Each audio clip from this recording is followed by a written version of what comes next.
అందరికీ శ్రీ పరాభవనామ సంవత్సర ఉగాది శుభాకాంక్షలు. ఉగాది అనగానే మనకందరికీ గుర్తొచ్చేది ఉగాది పచ్చడే కదా. అందరూ ఉదయాన్నే లేచి తలారా స్నానం చేసి దేవుడి పూజ చేసుకుని ఉగాది పచ్చడి నైవేద్యం పెట్టి స్వీకరించాలి. ఉగాది పచ్చడి స్వీకరించే ముందు పఠించవలసిన స్తోత్రం: శతాయుర్వజ్రదేహాయ సర్వసంపత్కరాయ చ సర్వారిష్ట వినాశాయ నింబకదళభక్షణం.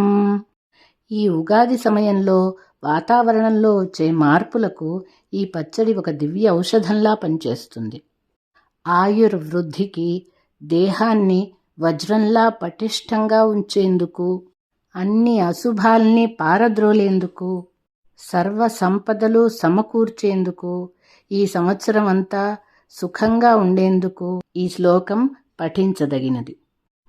ముమ్మారు ఈ శ్లోకం పఠిస్తూ 3 సార్లు ఈ ఉగాది పచ్చడి సేవనం చేయాలి. స్వస్తి. శుభమస్తు. సమస్త సన్మంగళాని భవంతు. ఆయురారోగ్య ఐశ్వర్యాభివృద్ధిరస్తు. జయ శ్రీరామ్.